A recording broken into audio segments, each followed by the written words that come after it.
Okay. Right. Hello, this is Frances Kissling, and I'm going to have a blogging heads conversation with Will Saletan about abortion and condoms and a number of other things. Hi, Will. Hi, Frances.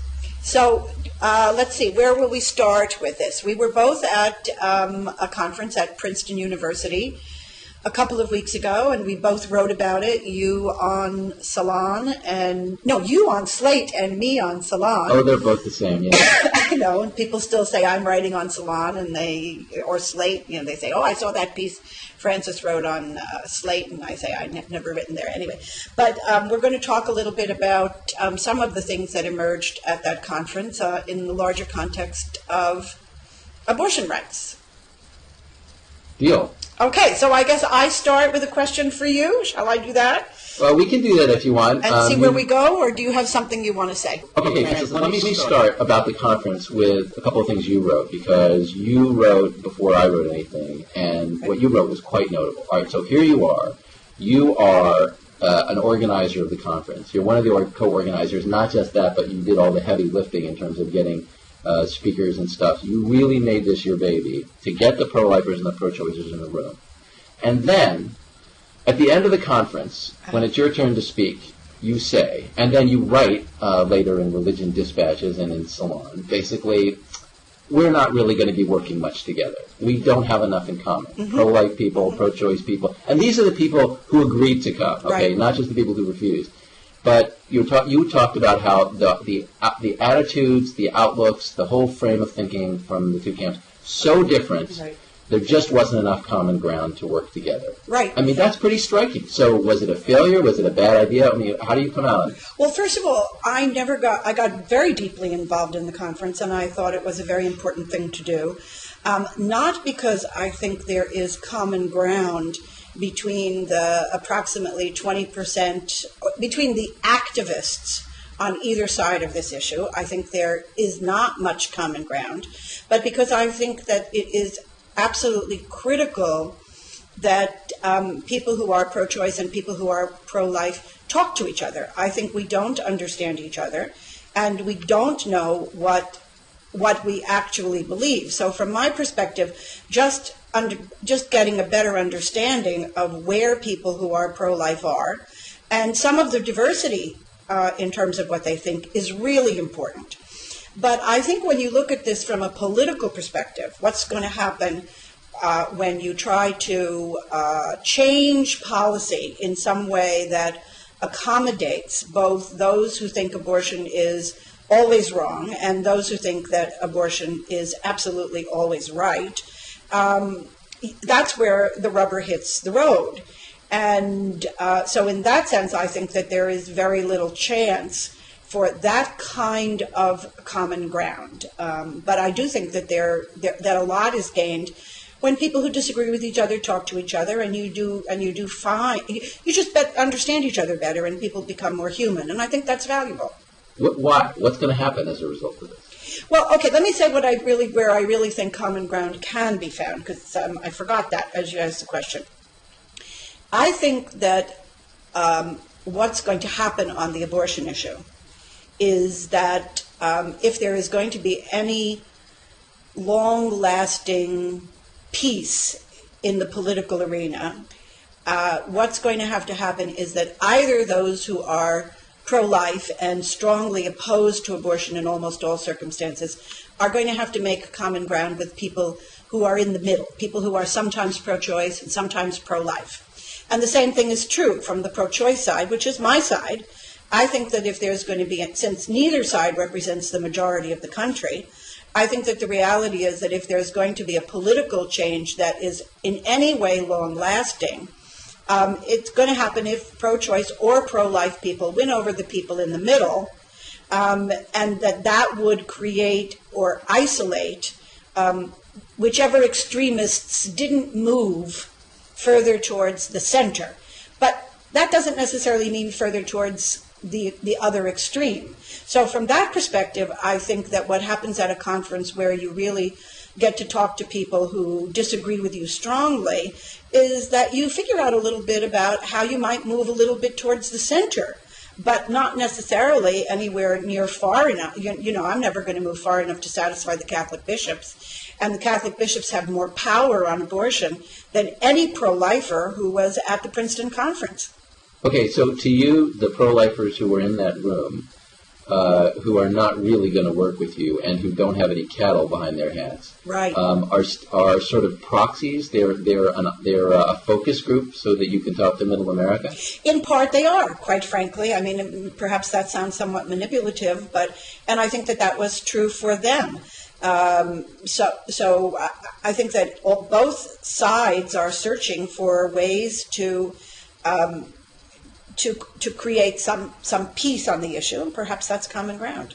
Well, okay, why not, I was going to say why not cut out the middleman, but that's sort of the metaphor is backwards. Why not cut out the extreme man and go for the middle? And so, in other words, instead of talking to the pro-lifers, why not just do your focus group? I mean, organizations do this. Talk to Middle America. Talk to, go out into the Midwest and talk to people who have concerns about abortion but who are not activists. And try to build a movement among, the sensible middle. Well, I think that has to be done as well. However, I do think that, first of all, obviously the people at the Princeton meeting were not the most extreme. As you noted in the piece that you wrote, the Catholic bishops weren't sitting in the audience. The National Right to Life Committee wasn't sitting in the audience. Those folks were not there. So that I do respect the people who were in that room, and I am very interested in the way that they think about abortion. At a personal level, in terms of where I'm going on the issue, which, maybe neither here nor there, my views on abortion have changed in the 40 years that I've been involved in this issue. I have actually benefited from talking with the kind of people who were at that conference. Okay, and they've changed what you think or how you talk. Both. I sort of think that on the abortion issue, there are too many people on both sides of the question who are interested in figuring out how they can wrap the abortion box differently. They want a different ribbon on the outside of the box, and they'd like to see some different wrapping paper so they can convince people that their views are the views that they can convince people who disagree with them. They want to find out how to talk to people. I'm genuinely interested in what do we think about abortion and what in that box what was put in that box in 1970, 72, and 73 by those of us who are pro-choice no longer belong in the box.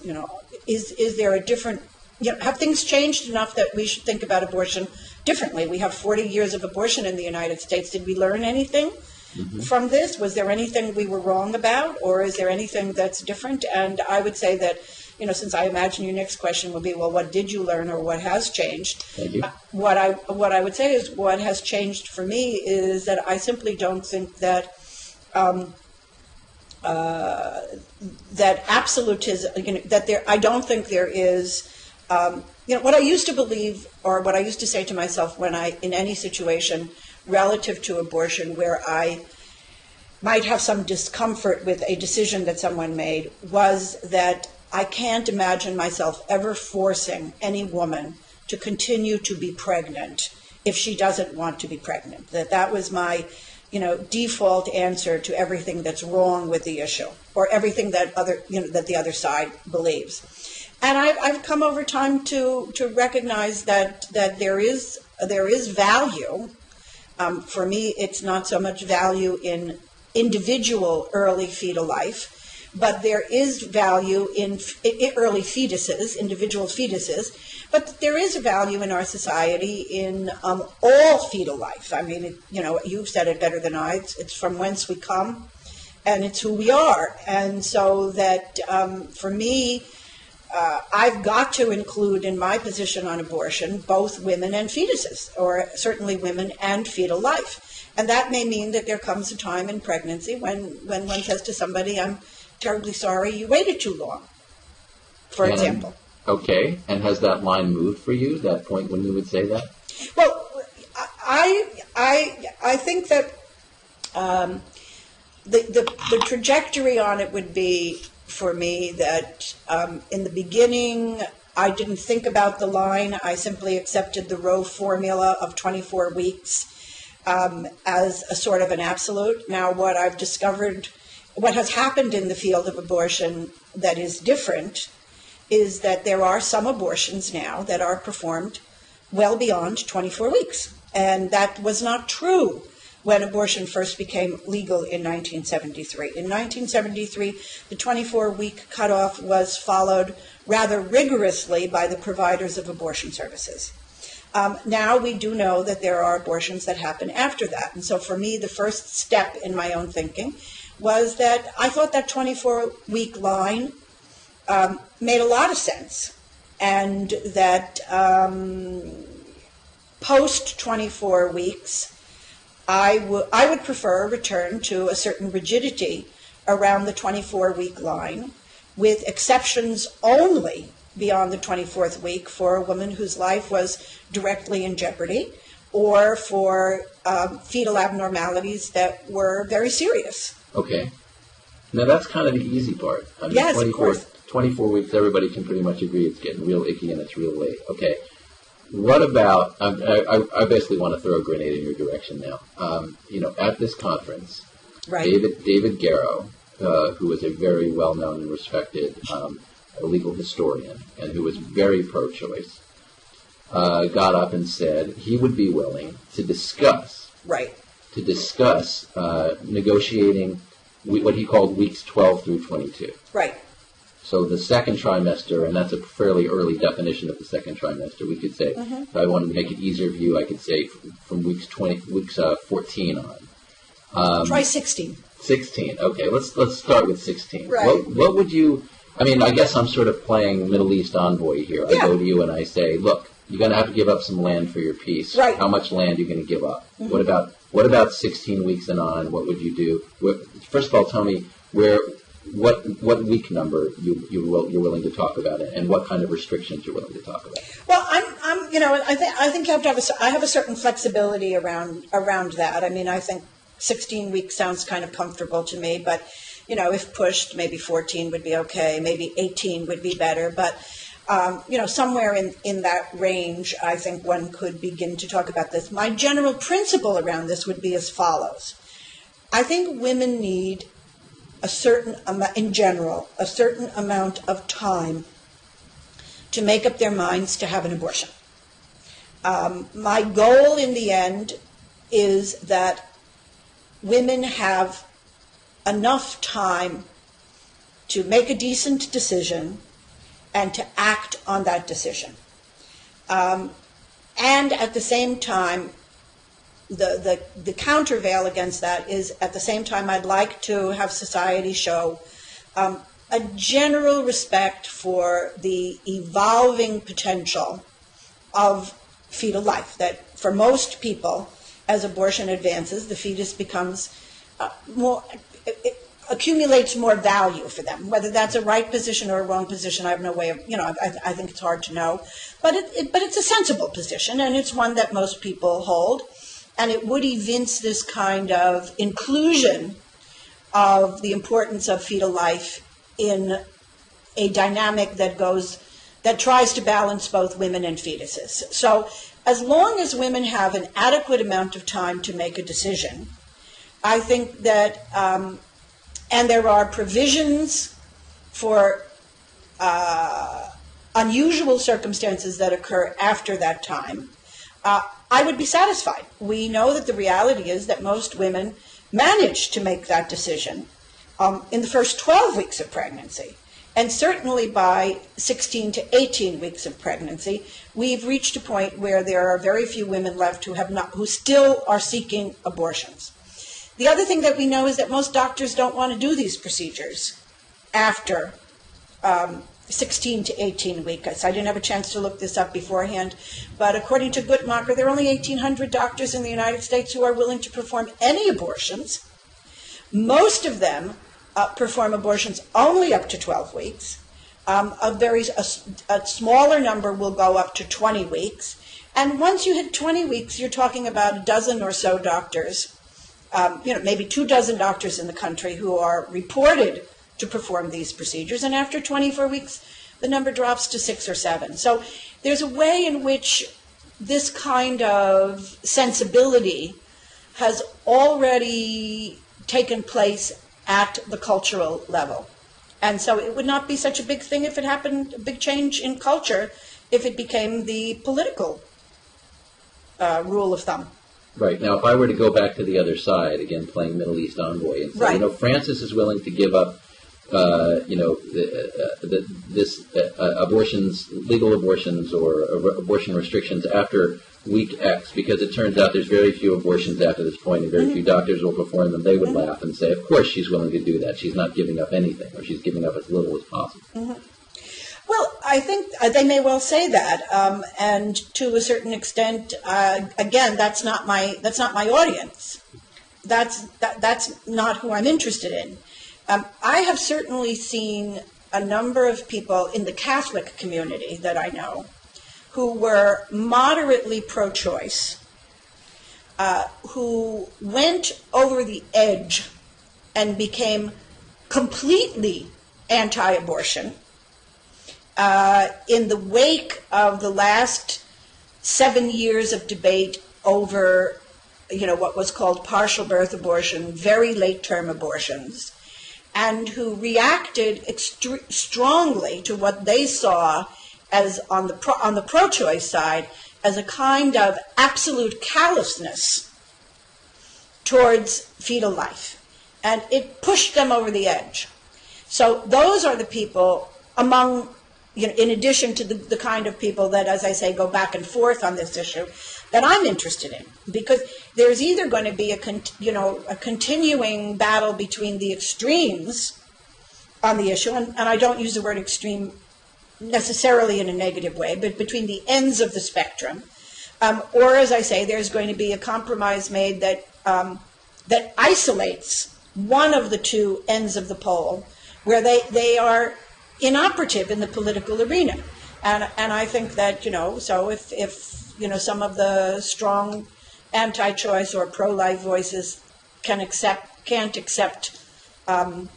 a regimen that is the worldwide accepted regimen, pretty much worldwide accepted regimen, which is easy access to abortion in the first trimester, and either no access, which is not what I'm suggesting, or controlled access in the second trimester, I just think, they lose. Okay. Now, if a pro-choice... But I also think it's the right thing to do. Let me say, I think that, on abortion politics, there's the dilemma we all face, which is, what can you win?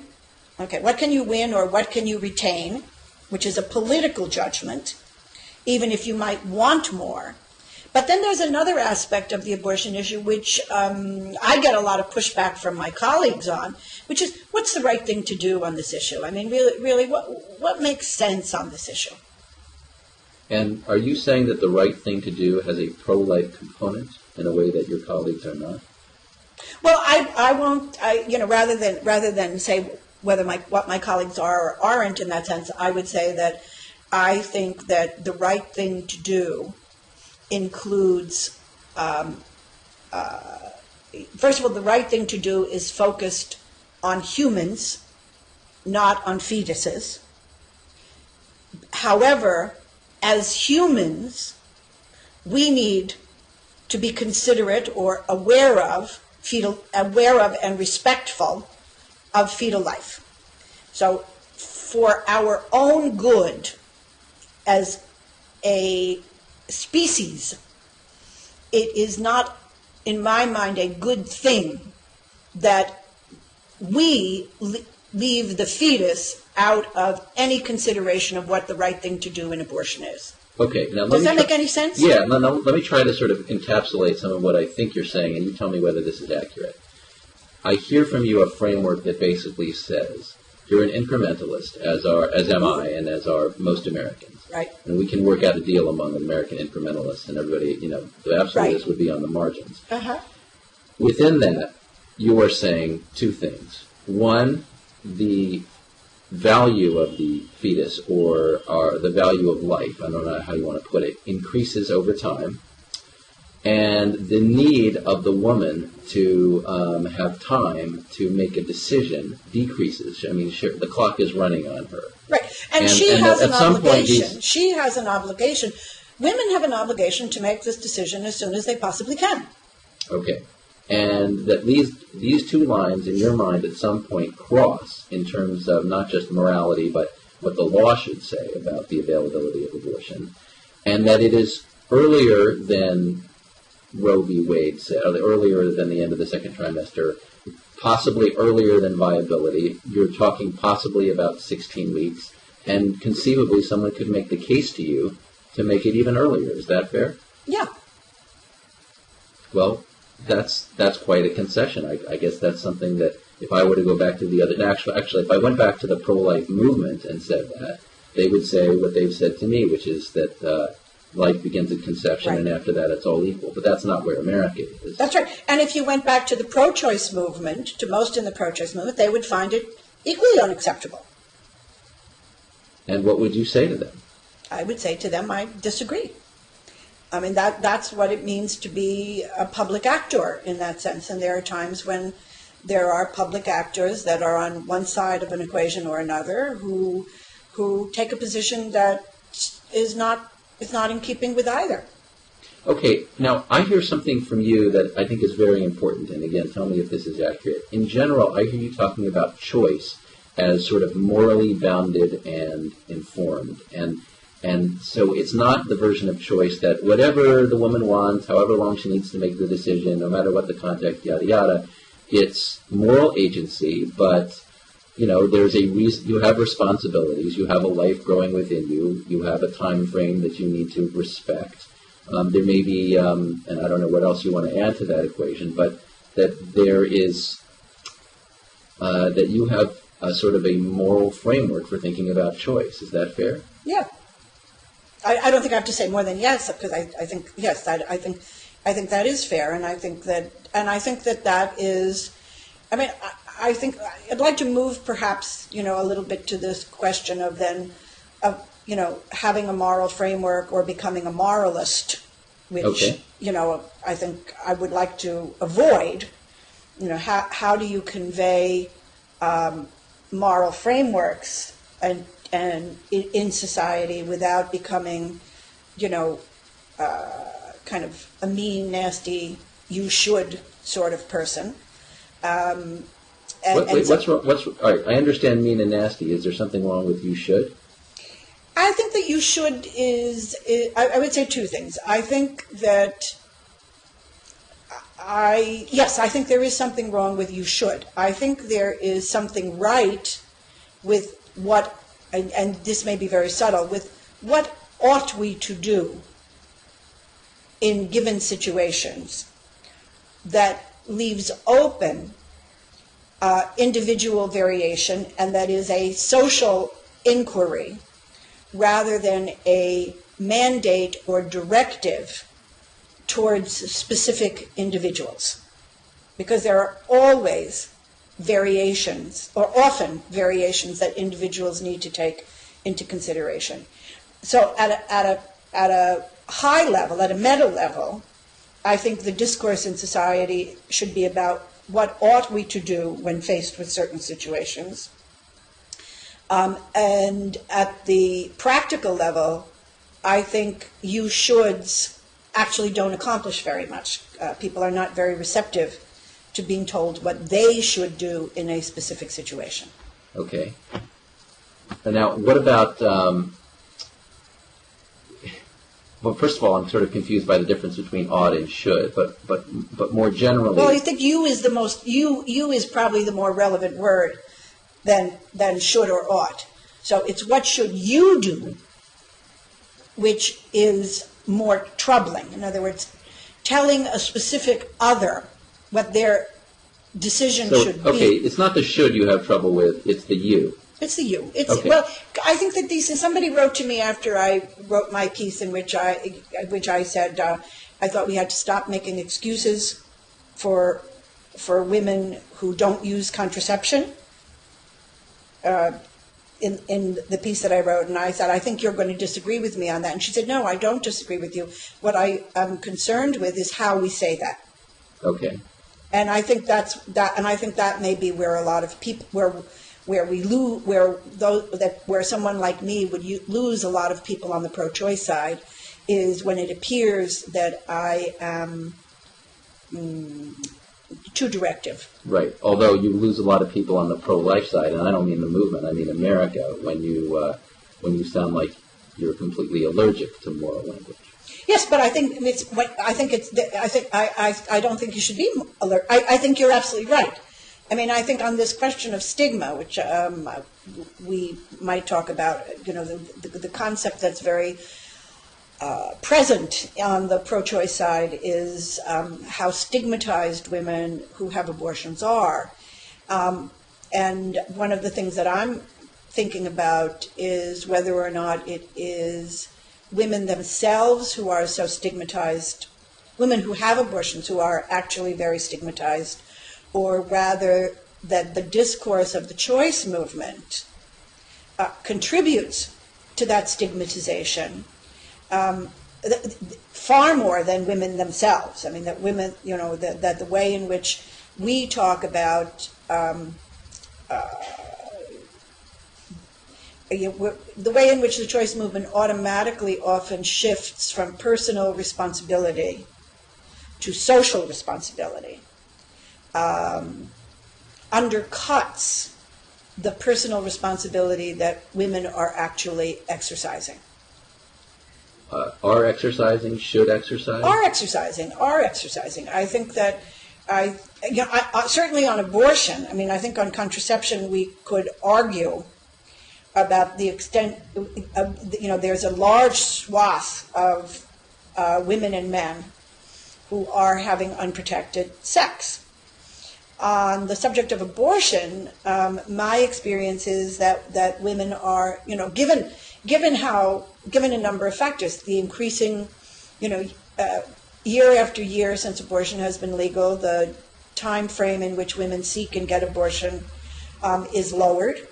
The number of women who are having abortions in this country has gone down, and those are all indicators, in my mind, of the extent to which women are taking responsibility once they are pregnant and before they become pregnant around the question of abortion. Okay. So let me just sort of wrap together some things you said here, because I think what you're saying is important in that you are putting moral structure into the pro-choice argument, and there is, I don't want to, looking for the right language, there's a price to be paid for that. And I mean, it's a substantive thing that you're saying, and it has implications for how people behave and how the movement should talk and behave. It sounds like you are saying, first of all, it is better to make your decision earlier because the life within you is growing. Right. It is better to have fewer abortions. There is something, I don't know, I mean, I use the word bad. I don't know if you don't want to use that word, but there's a moral cost to abortion such that fewer is better. Well, I think what I would probably say is I have a hard time once women become pregnant. I have a hard time saying that an abortion is not the best thing to do. Whether it is the first pregnancy that you think should be ended by abortion, or the fifth pregnancy that should be ended by abortion. Because I think there are a different set of questions one asks oneself once pregnant. And those responsible questions do not relate to the number of times you became pregnant. They relate to the future possibilities for bringing a new person into the world, both for yourself and for that new person. So that's a different set of questions. What I would say is it is best, infinitely better, not to become pregnant when you are not able to carry that project or that pregnancy or bring that new life into the world. Infinitely better not to have to face the decision that a new life, that you do not have the capacity to bring a new life into the world, or it would be better for that life not to be brought into the world. So I find your formulation, here's where you and I where I get queasy about the way in which you frame the issue. Because, as I said, like, if it's, doesn't make me happy that women get pregnant multiple times when they know that they are not able to continue those pregnancies. I find that exceedingly irresponsible, and I have no problem saying it's irresponsible. But I'm then faced with a pregnant woman sitting in front of me. And the fact that it was the 5th time that she, in my opinion, screwed up, does not mean she does not have to make the same decision about what to do about that, or both have the right and the responsibility to make a decision about what to do in the case of that pregnancy, as she had to do with the first time she screwed up. Okay. Now, I don't disagree with you about that, and I think you very well analyzed the distinction between two different questions. The question of the merits of abortion before you're pregnant, which everyone pretty much agrees, nobody wants an abortion until they're pregnant, and then the structure of the decision once you are pregnant. Now, one of the things that I came away with from Princeton is, in addition to whatever differences of general outlook between the pro-choicers and pro-lifers, there was a complete difference of focus, right? The pro-lifers pretty much just wanted to talk about the woman once she's pregnant, choosing life, supporting pregnant women, yada, yada. Very little interest in getting into the awkward question of prevention, right, since that creates problems within their coalition about contraception. And the pro-choicers, conversely, pretty much wanted to talk about prevention. Now, I'm a prevention bigot. I think that's where the numbers are, and I'm interested in making progress on the abortion rate. So why can't people like you and I, pro-choice people, when we have a division of labor, right? Pro-choice people, this is sort of what we have now, except the annoying thing about people getting in the way. Pro-choicers give pro-lifers freer reign to deal with women who are already pregnant. That is, you back off a little bit on the complaints about crisis pregnancy centers. Yeah, they steer women. Yeah, there's, the annoying informed consent laws and so forth. And you fight some of these things, but you sort of give them some free reign there. And the deal in exchange would be that you get to do the good work that pro-choice organizations do, like Planned Parenthood, in terms of prevention, and the pro-lifers sort of back off and stop interfering with that. I don't know exactly who would agree to that, but what do you think? I don't think it makes any sense. Well, I think several things. First of all, I don't think that I would not aside from the movement, I don't think the movement has been aggressive enough in relation to crisis pregnancy centers, what are called crisis pregnancy centers. I believe that both clinics that do family planning and provide abortion, and clinics or centers that try to dissuade women from having abortions have an obligation to provide thorough and accurate information. And in my experience, family planning and abortion clinics actually come closer to meeting that standard than do crisis pregnancy centers. I think there are some, I'm sure there are some good crisis pregnancy centers, but I think on the whole, the amount of misinformation and misleading that happens in those clinics is morally and legally unacceptable. And I would not lay off it. And particularly since those centers are now increasingly offering medical services in the form of pregnancy tests and the provision of ultrasounds and not just talking to women, I think they are due for more scrutiny and more regulation. I once suggested that what abortion clinics should do is try to cut a deal with the pickets outside to invite into the clinic a qualified healthcare counselor professional who is pro-life, give that person a room, and let any woman who wants to go see them, go see them. And in return for that, they should ask that the pickets outside go away. Nobody took me up on this, but I think, I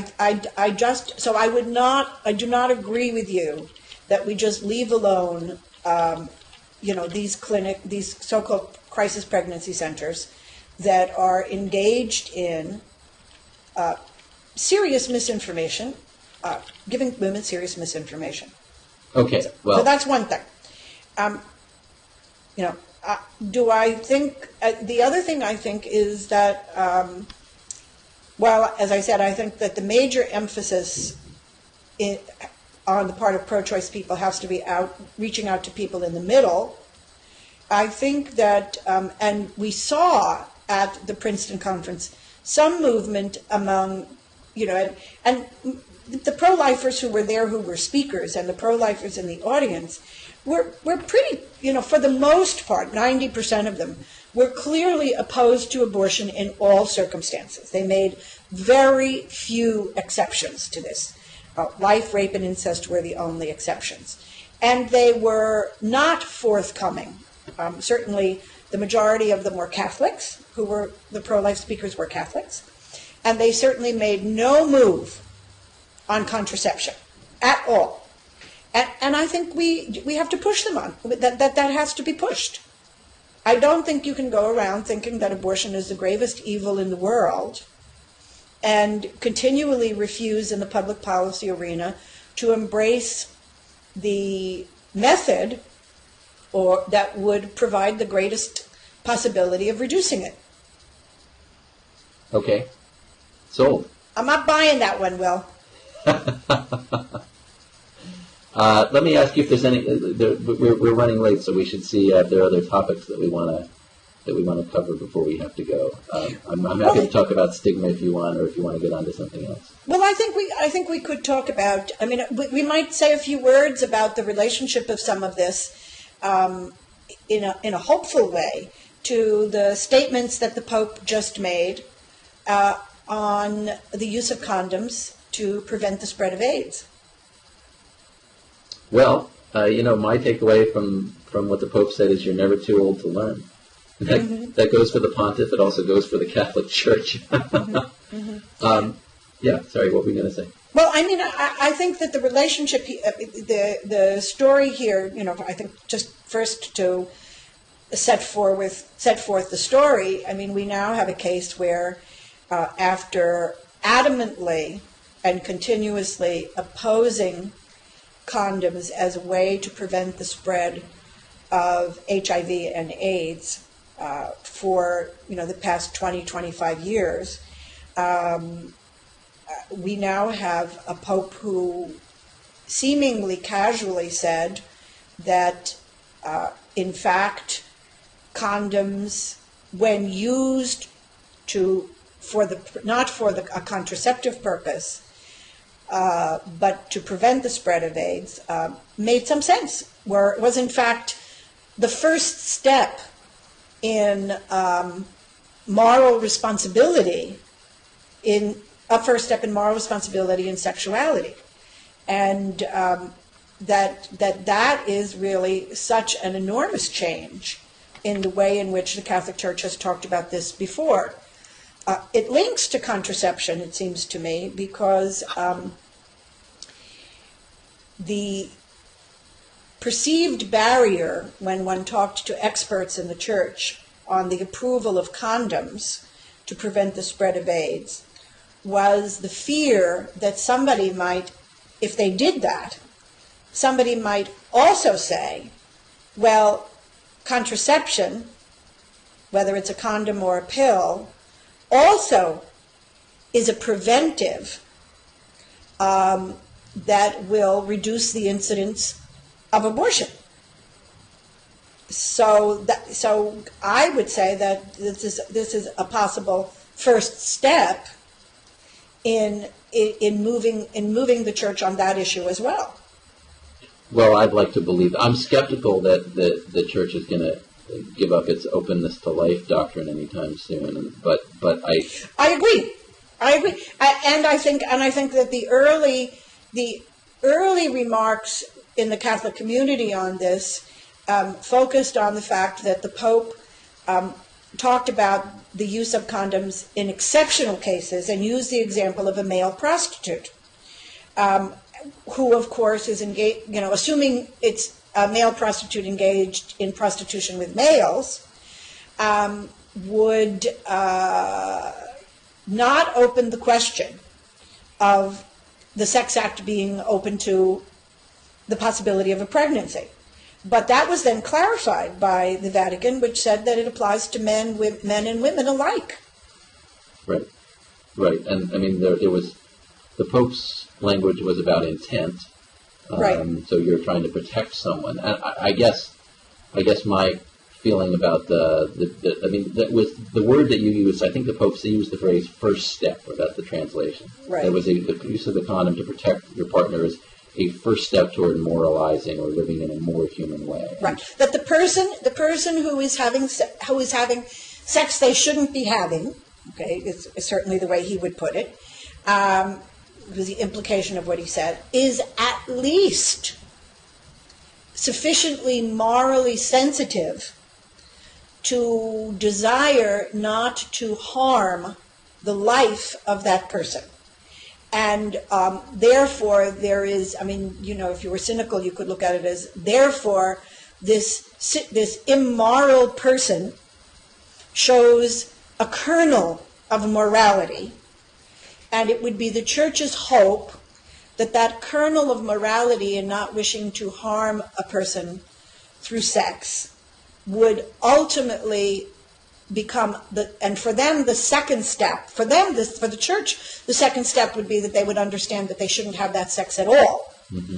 For those of us who see sex outside of marriage differently than the Catholic Church, the second step would be that others who are having sex have access to not harming, or that not harming others is, in other situations, is the second step in responsibility, in the Church's recognition of responsibility and compassion for people. Right, and while talking about this as a sort of the kernel of moral growth for the individual, it's probably, you could turn it around and say it's the kernel of growth for the Church. To my mind, it's an incremental step toward incrementalism.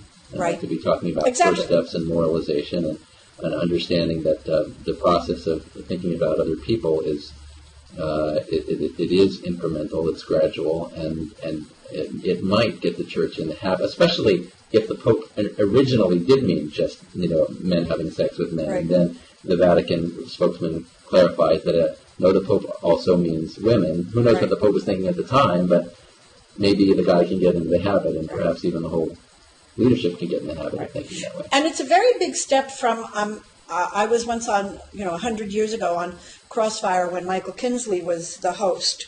And there was a priest, we were discussing condoms in the Catholic Church. And the priest said on that program, when Michael pressed him on, but you are, by prohibiting condoms, you are condemning people to losing their lives. And it was at a time when AIDS was much more of a death sentence. And his response was, and one can also see this in certain Vatican statements of the time, there are worse things than dying of AIDS because you didn't use a condom. The loss of your immortal soul by having used a condom would be worse than not using it and ending up killing someone. Now that's I go back far enough to remember that. Yeah. Well, that guy needed a little bit of media training. And actually, on a serious moral note, I don't know if there's an afterlife, but if there is, you're going to have to answer for that one. I would say so. I would definitely say so. It was quite shocking. So I think this is a very important step, and it is going to be extreme on the part of the Pope, and it is going to be extremely criticized in the conservative Catholic community for the very reasons I'm outlining, because it does open many doors. Right. And let me say one thing about that. I was struck after the Princeton conference, and maybe this will circle us back around, I was struck by the vehemence and often the bitterness with which pro-life leaders or activists who oppose contraception attacked any suggestion at the conference that you could have abortion reduction through contraception. Not just as, I mean, some of it is an empirical argument, but clearly driven by, I thought, a fear that these two issues will become splintered, and that the people who think of themselves as pro-life, at least the pivotal section of people who think that way, are basically waving bye-bye to the anti-contraception ethic and are embracing contraception, and that this is going to be the end of that, I think, very dangerous and harmful equation of the two that has been going on for centuries. Well, I think it's quite interesting that when you, in that context, when you looked at that period 2 years ago, when common ground on abortion as part of the Obama agenda crystallized politically in the bill that Congresswoman DeLauro and Congressman Ryan introduced, which included both support for women who became pregnant, but also acceptance of contraception, that you could not find a progressive Catholic who was in the mainstream who was willing to support the contraceptive portion of that bill. Mm-hmm. The very people who had been part of all of the common ground work, the various organizations, Catholics for the Common Good, Catholics in Alliance for the Common Good, the Nuns at Network, individual Catholic theologians who are, pro-contraception at times, none of them would sign on to supporting the contraceptive provisions in that. Mm-hmm. And you are now having a repeat of that in efforts to mobilize the faith community around whether or not contraception will be included in the list of preventive services in healthcare. There's now an effort to organize religious people to speak out in favor of including contraception. And so far, other than a group like Catholics for Choice, no Catholic has stepped up to support that. And none of the Catholics who were at the Princeton conference have done that. Well, let's hope that if they don't, somebody else carries that ball forward. I'm certainly glad that... the evangelicals are going to carry it forward. Right. If anybody. Right. And a lot of lay Catholics will quietly stand by and let it happen. Absolutely. But the challenge of prevention is, and I think it's great that you keep pushing it. The challenge of prevention is that those who have a voice on the abortion issue, who are pro-life, for in the largest part, including those involved in Princeton, have not come out in favor of contraception. Well, So what kind of common ground? I mean, in that context, I'd love for them to do that. As long as people are willing to get out of the way and let, the pro-choice organizations or the family planning organizations who care about that do their work, I don't really have a problem with that. Mm-hmm. I mean, it's probably too much to ask them to do so explicitly, but if they would stop interfering, I'm sure Planned Parenthood would be quite happy with that. Mm-hmm. Well, the interference is at the level of the Catholic bishops. It's not at the level of, and the formal organizations. It's not at the level of individuals who are directly interfering. But the question. But I still think that unless you can get a good, strong Catholic voice in favor of contraception, which, the Catholic Church is not punishing anybody who speaks out in favor of contraception. Mm-hmm. This does not take a lot of courage. Right. Well, I certainly hope we make progress on this issue, and I think that's where to make it. Frances, I'm going to have to go, but before I do, I want to, for anybody who's been watching this, we're often accused of only talking about the responsibilities of women on this issue, and I want to make it very clear to any men who are watching and to those who aren't. Contraception, it takes two to make a baby, right. And the biggest problem in terms of responsible use of contraception is not women, it is men. Men don't think enough about it because it's not their body. They're not the one who's going to pay the price that way. And there are men who, get in the way, who refuse to wear a condom. And that is absolutely disgraceful. There should be public pressure on those men.